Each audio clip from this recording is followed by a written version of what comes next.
Hello, I'm Mark Rhodes from Pediatric Gastroenterology at University of Texas Medical School in Houston, where I'm the division director and lab director there.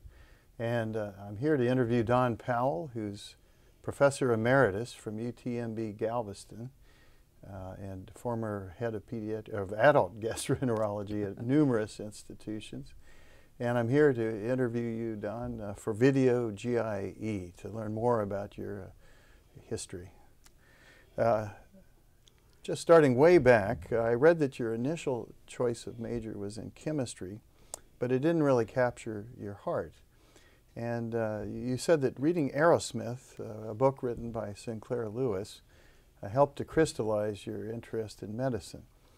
And many of us probably haven't read that book, and I wondered if you wanted to say anything about what was in that book that interested you. Okay, thank you, Mark. But first, let me thank you for being willing to do this interview, and Dr. Raju for making it possible. I'm pleased to have a chance to tell you a little bit about my life, and whether it'll help somebody else, young people in the future, remains to be seen.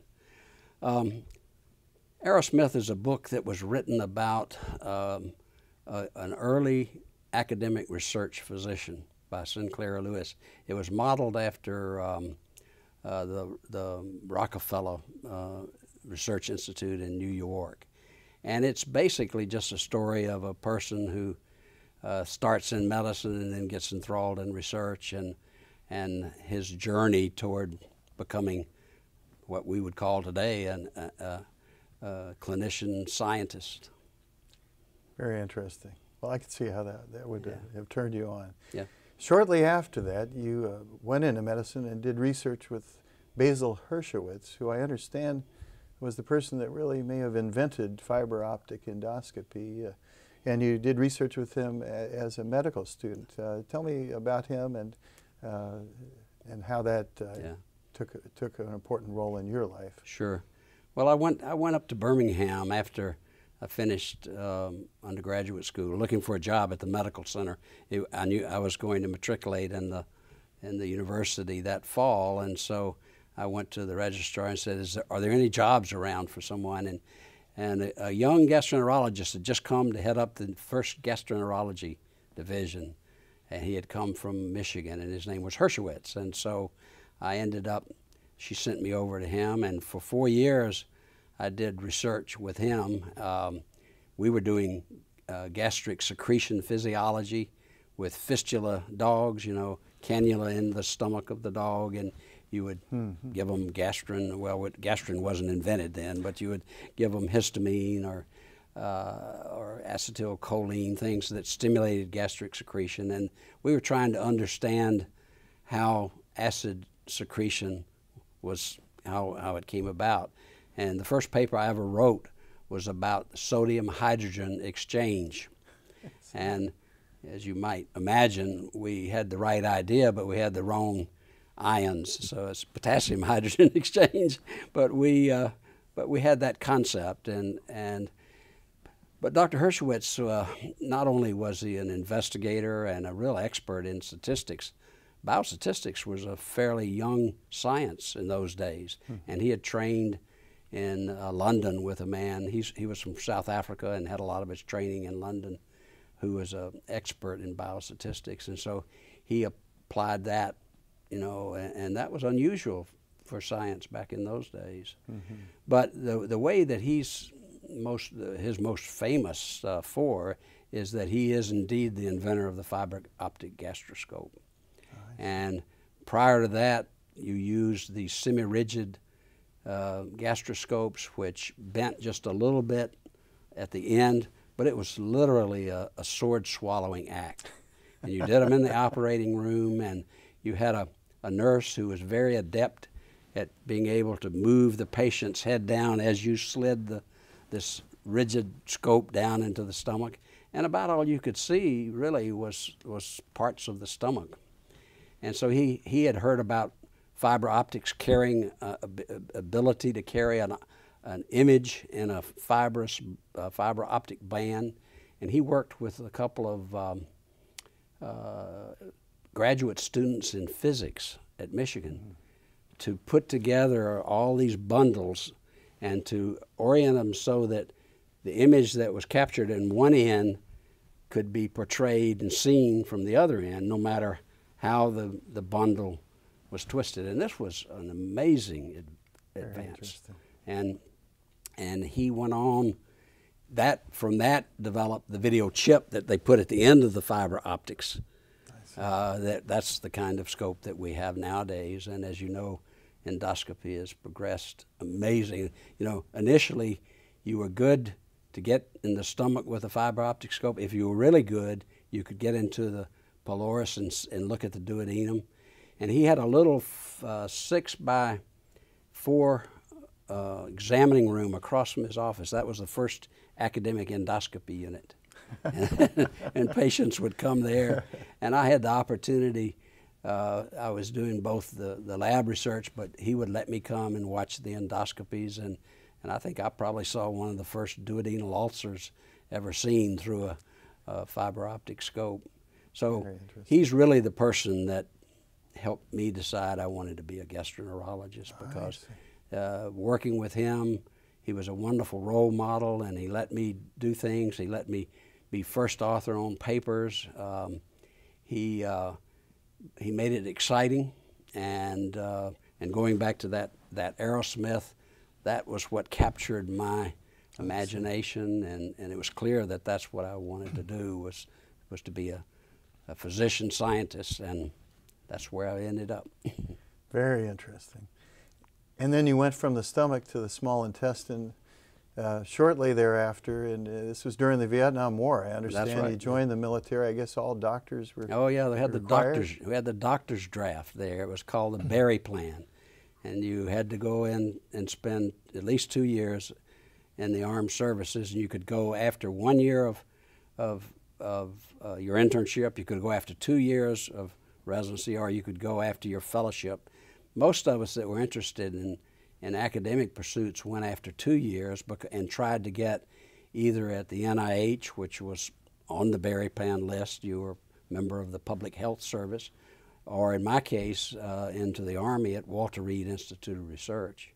And you didn't have a mentor, I understand. Well, we did to start. There was a man named Tom Sheehy, who was a pretty well-known gastroenterologist, and he was in the Army, and subsequently after he retired ended up down at University of Alabama, where I had trained. But he was a real expert in nutrition and in sprue, and in tropical sprue. But after we had been there about 6 months, there was myself and a guy named Sid Malawar who had trained with Engelfinger in Boston, and we were the two young, in that time, first lieutenants who they shipped Tom Sheehy off to Vietnam to study malaria, and so we were literally by ourselves.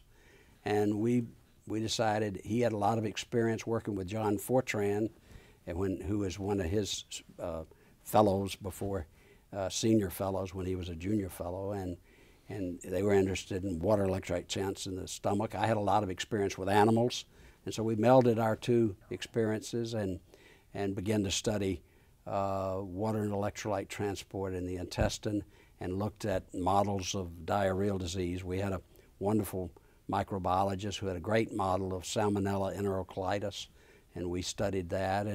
And the studies that we did there showed that not only were electrolytes in water malabsorbed, but they actually were secreted. And you have to realize back in those days, the concept of intestinal secretion was not commonly appreciated. And from that work and many others, from many other wonderful scientists, came the whole concept of secretory diarrhea. Did you get secretory diarrhea while you were studying salmonella? I never, you know, that's one of the things I'm most proud of. I worked for 2 years with salmonella, and I never caught it. So that was good work. But I did develop terrible allergies to rats, and that's one of the reasons why I switched to in vitro studies, because I didn't have to deal with rats and have this terrible allergic rhinitis that I had from animals. And so the ball got started there with discovery that you could lose more fluid than during these diarrheal diseases than you could malabsorb.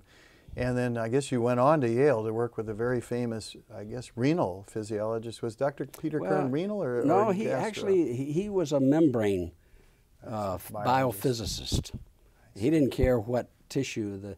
He was interested in the mechanisms of electrolyte transport, and he had trained a little bit with Hans Using, for whom the Using chambers are named. And he and a man named Stan Schultz, who subsequently came down to University of Houston. Former dean. Was a former dean here, yeah. And they studied, they were very interested in sodium-coupled glucose transport, and that's a concept that had been developed by a man named Bob Crane. And they were also interested in you know, just what are the mechanisms of transport, using this Using chamber in vitro technique. At that time was sort of the epitome of cellular physiology.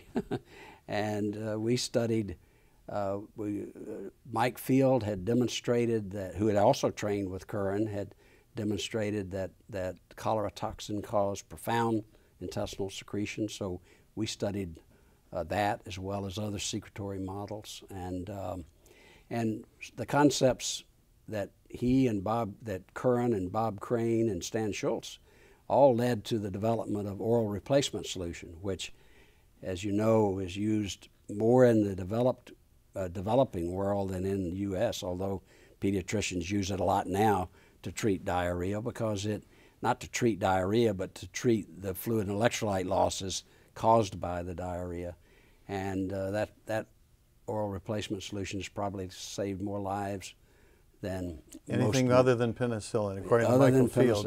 Yeah, I think that's probably true. And when I went to Carolina, you helped me work with super oral rehydration in pigs with rotavirus diarrhea. Right. And we added glutamine and glucose and found additive effects. So, and it is still widely used around the world and in this country, even by athletes that get dehydrated, and certainly intestinal transplant patients have to take a lot of it. So well, the Gatorade was the commercialization of this whole concept of oral replacement solution, and as you know, Gatorade or similar kinds of commercial oral replacement solutions are used in all major sports now. Yeah. Well, moving on, research, of course, was your claim to fame and still is. And you were NIH funded continuously for 25 years to study intestinal secretion, mechanisms of secretion. And were there any key problems that you addressed that hadn't been addressed before about secretion? Yeah, I think one of the things that I claim a little bit of credit for was introducing the idea that inflammatory disease could cause intestinal secretion. The idea that mediators released from white blood cells or mast cells or from stromal cells in the lamina propria of the gut could cause the epithelium to secrete. And from those studies, again, not just mine, but many scientists, that's the way science works. One person, it's hard for one person to ever claim supremacy on a new finding, because people are always working on the same thing at the same time. So from that, though, came the concept of inflammatory diarrhea. So then we had malabsorption, secretory diarrhea, and inflammatory diarrheas, and those are, you know, that's still the concept that's taught now in 2018. I still have one of your slides showing the epithelium with the nerve cells reaching out, and the white blood cells and the leukocytes underneath, and the macrophages and the myofibroblasts. Right. And, those kind of pictures are much more beautiful than what people generate with computers nowadays. You must have had a great relationship with the medical art department at Back Carolina. in those days, you had wonderful medical artists in your AV division, and they helped you immeasurably, because you didn't have a computer to draw on and with, and they were valuable people. Mentoring has been a major accomplishment that you have made, and you mentored 4 people that became quite famous at Carolina. I remember these days because I had just arrived there, but Balfour Sarter, Roy Orlando, Bob Sandler, and Doug Drossman, and none of them were in the field of secretory diarrhea or even intestinal transport, and yet you mentored them all. I remember you used to get rather nervous, and I was in a different department, but you would say, I remember you said once to Balfour Sarter, you've made a couple singles, but you haven't hit the home run lately. and I think probably eventually they all did. In fact, definitely they all did. And you wrote a beautiful monograph on mentoring for gastroenterology in 2014, I believe. And I just wondered if you had any words of wisdom for those younger folks that are becoming mentors, or people like myself that are still mentoring people. Well, I think the most important part of mentoring, in my view, is having a personal relationship with the people that you're mentoring. And mentoring is actually a two-way street. It's not a one-way endeavor. The mentee has just as much a role in a successful mentoring relationship as does the mentor. But you establish, a mutually respectful relationship, and in my case, although I've mentored many people that worked in my area, I had the opportunity there at North Carolina with a sort of a new division that hadn't gotten much into research, of letting these people find their own niche, and they all did. Bob Sandler was a fellow there, and I said, he said, I think I'm kind of interested in epidemiology. Well, nobody had ever had a clinical epidemiologist in a gastroenterology division, so I let him go spend a year getting a master's in clinical epidemiology, and we brought him back on the staff, and he did some wonderful things. Doug Drossman was interested in more of the psychosocial aspects of irritable bowel, and we used to meet and talk about that. And I said, you've got to broaden this concept. Not everybody agrees that irritable bowel disease is a disease of the head. And so he did that, and he went on to develop the Rome criteria. I mean, he was a leading person, again, not by himself, but with many others. And this concept that since there are no biomarkers of irritable bowel, you had to have clinical epidemiologic markers that you could define. And that's the concept that it actually had been started by rheumatologists. There was a time when rheumatoid arthritis was defined by so many major and minor criteria, and all of the rheumatic. I see. So that's how it came about. Balfour was a fellow. He wanted to study Crohn's disease because he has Crohn's disease, and that's not a HIPAA violation for me to say that, because he tells everyone, I'm in this business because I have the disease and I want to help try to find a cure. And so there was a microbiologist who was studying the role of bacterial cell walls in rheumatoid arthritis, and they caused a granulomatous inflammation. And I told Balfour, I said, why don't you go over there? And I called this man and said, would you like a GI fellow to come work for you? And he did. Published a wonderful paper about bacterial cell walls, and then, of course, he went on to show that these knockout models, or these genetic deficient models that get inflammatory bowel disease spontaneously, if you raise them in a germ-free atmosphere or germ-free colony, environment, they don't get IBD. So that helped, cement this concept that inflammatory bowel disease is a disease of genetic abnormalities, but also of bacterial microbiota abnormalities. So, and since then, people have gone on to show that this muramyl dipeptide, or what he called peptidoglycan polysaccharide, interacts with toll-like receptor 2 to stimulate downstream pathways, and it just blossomed for Dr. Sarter. Now, the one that did research closest to yours was the esophageal epithelial transport in oozing chambers by Roy Orlando. So that's the fourth one of the great four that you mentioned. and he did some wonderful work. We got into the esophagus. I think he told. I was kind of interested in, the esophagus is a stratified squamous epithelium, just like the frog skin. The frog skin was the membrane that Using first studied in the Using chambers, and showed it was a sodium transporting. And so I thought to myself, well, if that stratified squamous epithelium in the frog transports sodium, maybe it does in the human. But actually, I also began to realize that the epithelium is not just a transport; it's a barrier. It's a barrier to keep the outside world out of us inside. And even though the GI tract is inside of us, it's actually on the outside world. Okay, and so we decided to study. We had some animals that had a parasite, so we couldn't study the intestinal transport. So I said, look, let's study the esophagus, and sure enough, it turned out to be a sodium transporting epithelium. And then Roy took that and really just began to study the effect of acid and bile salts and all of these things. He showed some bicarb secretion also. Yeah, and he put the concept that esophagitis really is an epithelial disease, not a disease necessarily of muscle. Muscle dysfunction may be necessary for reflux, but the actual disease itself is a disturbed epithelial membrane, the esophagus. And so he became really famous doing that. He went on to be chief of GI at Tulane.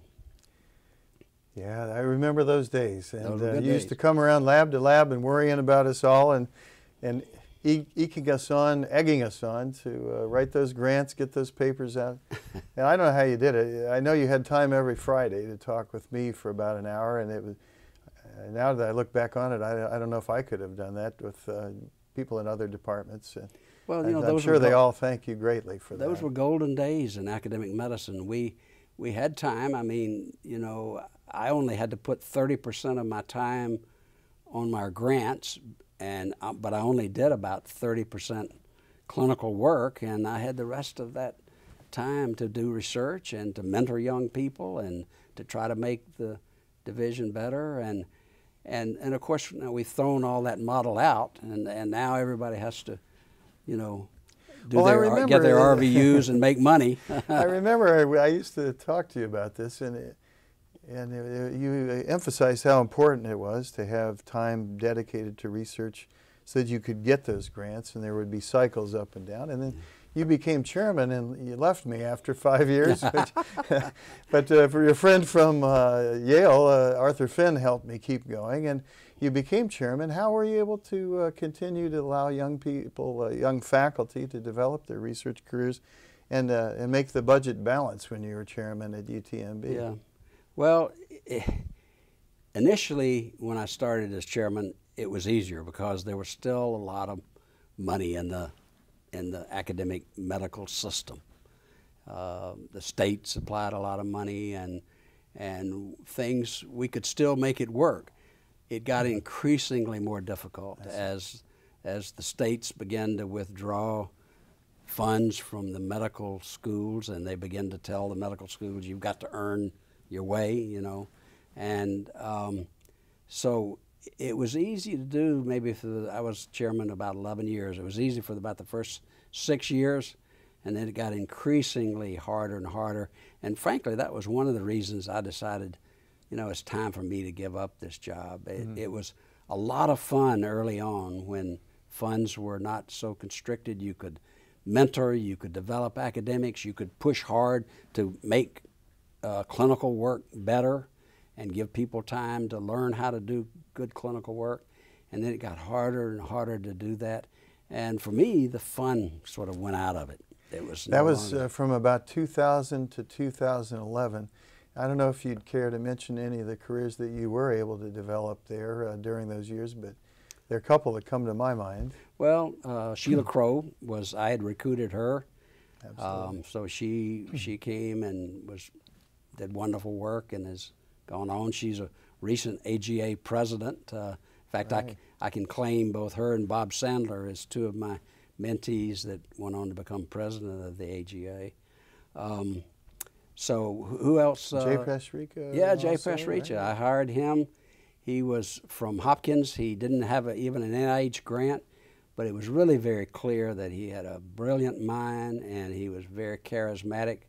And he went on to develop, at one time, one of the best GI divisions in Texas, I think. And he recruited a lot of very, very good people like Dr. Raju down to Joe Sell and many others.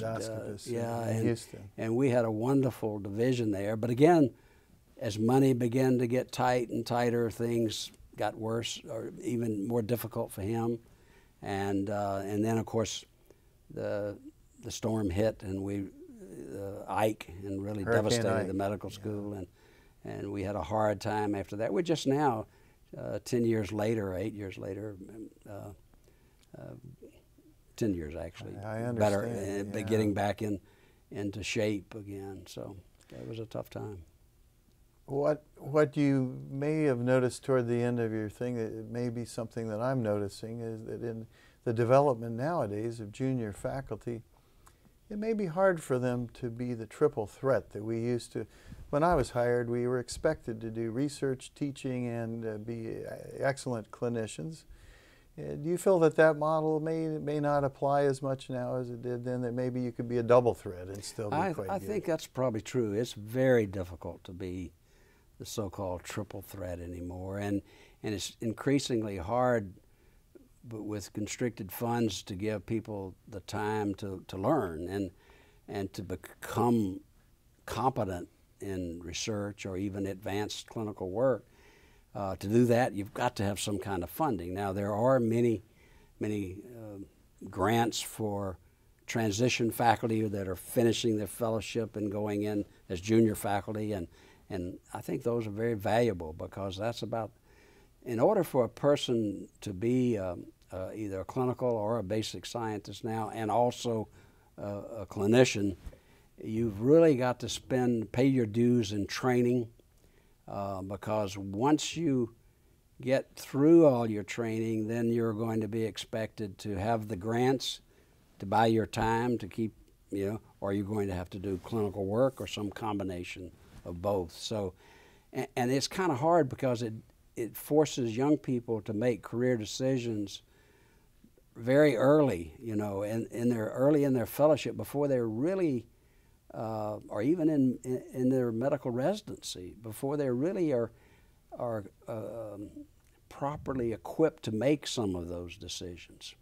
And that CV becomes more and more important to get the federal funding. You got to show that you have a track record, and it's hard to do that. Yeah, you've got to spend some time in training in low-paying positions, in a training or a transition junior faculty kind of a setting, as a K scholar of one kind or another, and those are, those will allow you to do it. But you've got to produce. Yeah. And so, because from those training grants, you get the papers and that are necessary to get the grants, and you have to have the ideas, of course, to go with it too. If a fellow were to graduate and have a couple of good papers and be interested in an academic career, they would look at a number of institutions, and what would be the institution of choice for a fellow that you have trained that wanted to do an academic career? How much free time or time dedicated to research? Should they give him space? Should they give him startup money? I know that you kind of helped me get what I needed when I went to Carolina. Can they do that at all institutions? And what would be the things that you would say they need? Well, no, I'm afraid that not every institution is able to supply that. And so, I think if you make the decision during your fellowship, you need to get some of that training there. And you need to plan to spend extra year or two doing research. I see. And then you're much better able to get a K08 award or some other kind of K training award, which as a junior faculty, that will give you 70% of your time to do research. And but it's very difficult in many institutions unless you take that route and many good fellowship programs have training grants. Some of them, you know, and the training grants supplied by the NIH are for research. So people that are willing to go on the training grant can get the free time during their fellowship to do some of that research and still have enough time to get their clinical work and their clinical training done. But it takes time, and it takes a decision on the part of the young people that this is what they want to do. And of course, the easier default pathway is to become a clinician and go into clinical medicine. But they can always do that after. Well, they can always go the other route. They can start in research, yeah. change track. It's probably almost impossible Yeah. to do it the other way around. Back in the old days, Roy Orlando was one that was a clinician first. Interesting. And he decided he wanted to do some research. And back in those days, we had the money that we could allow him time away from clinical duties to learn how to be an investigator. That's very, very hard now. Yeah. When you were junior faculty, how many hours a week did you work? I don't know if I'm allowed to ask you that, but we have to do these time surveys here, so we kind of know how many hours we spend now. But we don't have kids at home. Yeah. Well, I tell you, I worked a lot, and I used to, in order to sort of not change my kids as much as I could, I would take home data and then sit in front of the TV with them or sit with them while they were doing their homework, and I would be analyzing my data, trying to decide, and you know, and then I tried to always make time to go to their recitals or their sporting events and things like that. But it was still very difficult, and I think if you ask my kids, every one of them would say that they wish I had spent more time with them. And well, what can you say? I know that feeling very well. But you could be proud of your kids. I noticed, I'm not surprised that all three of them went into altruistic type of professions. And I think you have a school teacher and a child psychologist and a public defender. Tell us a few things about them, because you could be quite proud of. Oh, well, I am. And my oldest daughter is a PhD child psychologist. She was actually at Baylor here for a few years and then went into private practice in North Carolina. And she specializes in autism and has a very, very productive, she's really a clinician at heart, takes great pride in helping young people on the autism spectrum. And the only sad thing is that dealing with kids, she gets every disease that they have. I mean, she said, name all the diseases that kids get. A lot of genetic syndromes. She's had one or the other of them. Yeah. My son is he actually runs a public defender office in North Georgia. He's got about 5 lawyers under him. They cover a 3-county area. And he doesn't make a huge amount of money, but he's pleased with his career and what he's accomplished. And I'm pleased for him too. Oh, yeah. And then my youngest daughter is a high school honors English teacher. And so she's quite happy in her profession as well. Very good. One of the things I didn't know about you back in the day was that you enjoyed opera and that you could sing. So I'd like you to sing for us now. But you do have a voice that I always like to listen to. And tell me about your interest in music, and did you continue that? I had sung a lot in high school and in choruses and in churches. I was a tenor. Tenors are always in short supply, so I would go from church to church at Christmas time and sing in their Christmas cantatas, because I always needed tenors. And then I didn't have a chance to be in any kind of organized music for all of my medical school and residency training. But when I finally got a job in Chapel Hill, I joined the community chorus and used to sing there. I had some solo roles, and one of my good friends at Carolina, Gene Bozimski, was in the chorus with us. And so, and I'm always interested in music. Now, I can't sing anymore. I have terrible allergies. I think coming down here on the coast with mold and all of those things, and ended my singing career. But I still love music and try to get to the opera when I can. And that's very interesting. Yeah.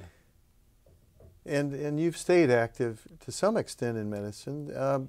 What gets you up in the morning? What do you look forward to every day now that you're semi-retired? Well, I still go in 2 days a week. I go in on the day that we have all of our clinical conferences, because even though we've been talking about my research, I'm very much interested and always prided myself on clinical medicine and trying to be a good clinician and trying to teach people to do that. So the reason I went into academic medicine is because I liked clinical medicine and I liked research, and that's the only place you can do both. Yeah. And so for me, it was the ideal job. So I still go in for the clinical conferences, and then I go in one day and meet with the lab team. There's a young lady there named Irina Pinchuk, who was my postdoc. She's now an associate professor with tenure and NIH grants, and she's the primary investigator. I'm the co-investigator or the consultant, and I help mentor. That probably helped her a bit. Yeah, but I help her mentor her young postdocs and graduate students, and so I keep in science that way, and I think I still make some contributions. Oh, I'm sure.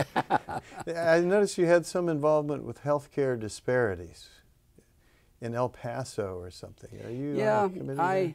I was actually, there was a man named Gil Castro who was here at UT, and he was an advisor to the University of Texas, El Paso, in health disparities, and when he retired, he asked me if I would go on the board and follow him, and I did that for 2 or 3 years, and it helped me understand the problems of health in this diverse society we live in, and it still is a problem. And I was such a staunch believer in Obamacare, because it was a chance for people to get funding, and in Medicaid expansion, which we still don't have in Texas. Those are the fundamental things that people need if they're going to have any health care. And that, it's so expensive now. If you don't have a job with benefits, you're really in trouble. And that's it's still a major problem that we haven't settled, and now it's even more up in the air. And income disparity has become much greater now than it was when we first started doing this. That is at the root of all of it, I think. Yeah.